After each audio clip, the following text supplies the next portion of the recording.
Shalom, selamat pagi, saudara-saudara yang dikasihi Tuhan Yesus Kristus. Selamat hari Minggu, selamat beribadah, dan selamat melayani Tuhan. Saya mengucapkan salam sejahtera buat saudara semua dimanapun saudara berada. Damai dan sukacita oleh Roh Kudus melimpah senantiasa dalam hati dan kehidupan saudara semua. Sebelum kita mendengarkan renungan firman Tuhan, mari sama-sama kita berdoa. Bapa, dalam nama Tuhan Yesus Kristus, Tuhan dan Allah kami yang kudus dan benar, Allah yang layak dipuji dan disembah, kami bersyukur untuk kemurahan Tuhan, untuk perlindungan dan penyertaan-Mu dari malam hingga pagi hari ini. Kembali kami boleh bangun dengan kekuatan, kesehatan, dan berkat kebaikan Tuhan. Saat ini kami mau mendengarkan sabda firman-Mu. Jamah hati kami Tuhan, agar kami mengerti akan kehendak-Mu dan taat melakukan firman-Mu. Dalam nama Tuhan Yesus kami berdoa. Haleluya. Amin. Saudara dikasih Tuhan, pembacaan Alkitab kita pada saat ini terdapat dalam Wahyu pasal yang ke-19. Saudara dapat membacanya secara pribadi setelah mendengarkan renungan ini. Saya akan membaca Wahyu 19 ayat 11-14. Tertulis demikian.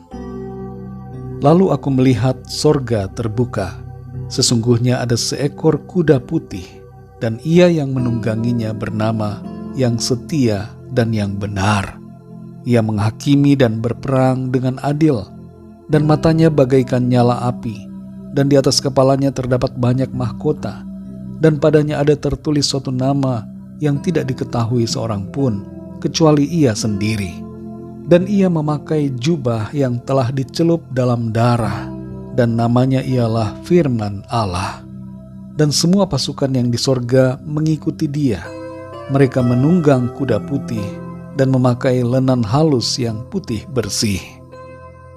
Saudara dikasih Tuhan, ketika Tuhan Yesus datang ke bumi untuk pertama kalinya dalam keadaannya sebagai manusia, ia datang dalam kerendahan dan kesederhanaan, bahkan terkesan begitu hina karena lahir di sebuah kandang.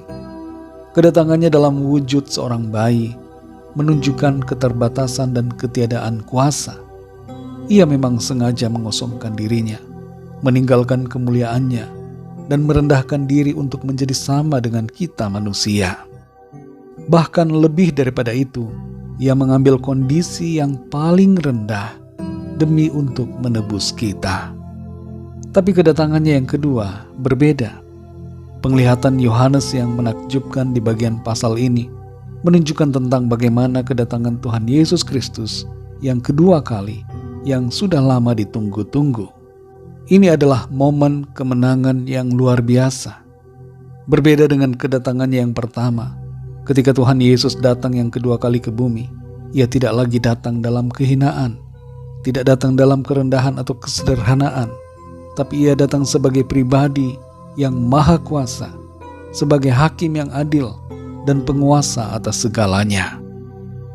Ada beberapa perbedaan tujuan kedatangan Tuhan yang pertama dengan yang kedua.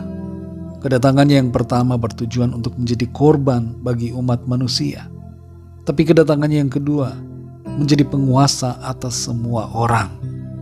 Kedatangannya yang pertama adalah untuk menebus dosa manusia.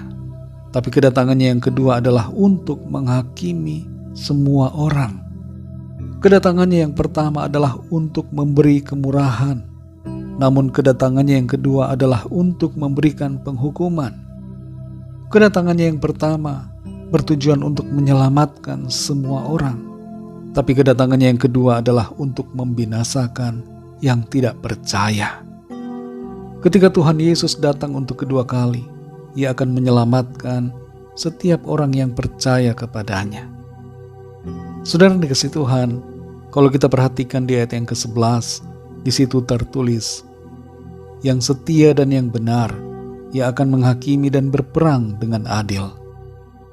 Tuhan adalah hakim yang setia, yang benar dan adil. Ia tidak akan melakukan kesalahan dalam pengadilan dan penghakimannya. Mari kita renungkan, saudara, bagaimana sikap kita kepada Tuhan yang adalah Raja segala raja dan Tuhan di atas segala Tuhan yang akan datang di akhir zaman. Ia tidak lagi datang dalam wujud seorang bayi yang membuat kita tersenyum dan berbelas kasihan, tapi Ia datang dalam wujud sebagai seorang hakim yang berkuasa untuk mengadili dan menghakimi semua orang menurut perbuatannya. Kalau Tuhan akan datang dalam kemuliaannya sedemikian rupa, marilah kita senantiasa sadar, saudara, dan ingat bahwa kita, selama kita hidup di bumi ini, hendaknya melakukan firman-Nya dengan taat dan setia. Kemuliaan dan kekuasaannya saat kedatangannya yang kedua kali begitu menggetarkan, menakjubkan, dan bagi sebagian orang menakutkan. Sebagian orang akan diselamatkan, tapi sebagian lagi akan dihukum dalam kekekalan. Selama kita ada di bumi ini, mari kita hidup secara bertanggung jawab, setia selalu dalam melakukan kehendak-Nya, kerjakan panggilan-Nya, dan pakai talenta serta karunia-Nya untuk hormat dan kemuliaan Tuhan, sehingga saat Ia datang kembali, kita masuk dalam kebahagiaan kekal bersama dengan Tuhan dalam surga yang mulia. Mari kita berdoa, saudara. Bapa kami yang di surga, Bapa dalam nama Tuhan Yesus Kristus, Tuhan yang baik yang selalu peduli kepada kami, Tuhan yang berkuasa dan layak untuk disembah. Kami bersyukur untuk berkat firman-Mu yang sudah kami dengar pada saat ini. Kami menyadari betapa mulia dan berkuasanya ketika Engkau datang untuk yang kedua kali. Engkau tidak datang dalam kesederhanaan, tapi Tuhan datang dalam kemuliaan. Tuhan tidak datang dalam keterbatasan, tapi Tuhan datang dalam kuasa-Mu yang tidak terbatas. Ajar kami Tuhan untuk selalu dengar-dengaran kepadamu, setia melakukan panggilan-Mu, hidup secara bertanggung jawab, mengerjakan apa yang Tuhan percayakan kepada kami. Waktu, talenta, dan karunia yang Tuhan berikan, kami mau pakai bagi hormat kemuliaan nama Tuhan. Pimpin kami Roh Kudus, supaya kehidupan kami selalu berkenan kepadamu Tuhan, dan menyenangkan hati-Mu. Berkati kami di sepanjang hari ini. Tuntun kami dengan hikmat-Mu Tuhan, agar kami melakukan segala sesuatunya seturut dengan kehendak-Mu. Kami berdoa mohon lawatan Tuhan, yang sakit Tuhan sembuhkan, yang lemah Tuhan kuatkan kembali, yang putus asa Tuhan beri semangat baru, yang sedang dalam pergumulan persoalan Tuhan berikan jalan keluar. Kami percaya kami alami kemenangan, kami alami berkat dan sukacita Tuhan. Terima kasih Bapa. Dalam nama Tuhan Yesus Kristus, Tuhan dan Juru Selamat kami sudah berdoa dan mengucap syukur. Haleluya. Mari sama-sama kita berdoa doa Bapa kami. Bapa kami yang di surga, dikuduskanlah nama-Mu, datanglah kerajaan-Mu, jadilah kehendak-Mu di bumi seperti di surga. Berikanlah kami pada hari ini makanan kami yang secukupnya, dan ampunilah kami akan kesalahan kami, seperti kami pun mengampuni orang yang bersalah kepada kami. Dan janganlah membawa kami ke dalam pencobaan, tetapi lepaskanlah kami daripada yang jahat, karena Engkaulah yang punya kerajaan, dan kuasa dan kemuliaan sampai selama-lamanya. Amin. Terimalah berkat Tuhan. Tuhan memberkati engkau dan melindungi engkau.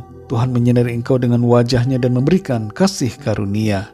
Tuhan menghadapkan wajah-Nya kepadamu dan memberikan damai sejahtera. Berkat anugerah dari Bapa Surgawi, cinta kasih karunia dari Tuhan Yesus Kristus, dalam persekutuan dan penghiburan Roh Kudus, menyertai saudara semua, sekarang ini dan sampai selama-lamanya. Dalam berkat nama Tuhan Yesus Kristus. Haleluya. Amin. Puji Tuhan, saudara yang dikasihi Tuhan. Saya percaya firman Tuhan menjadi berkat dan kekuatan buat saudara semua. Dan Roh Kudus akan menolong saudara untuk lebih lagi memahami kebenaran firman Tuhan. Tuhan Yesus memberkati saudara semua. Sampai jumpa dalam renungan yang berikutnya. Haleluya.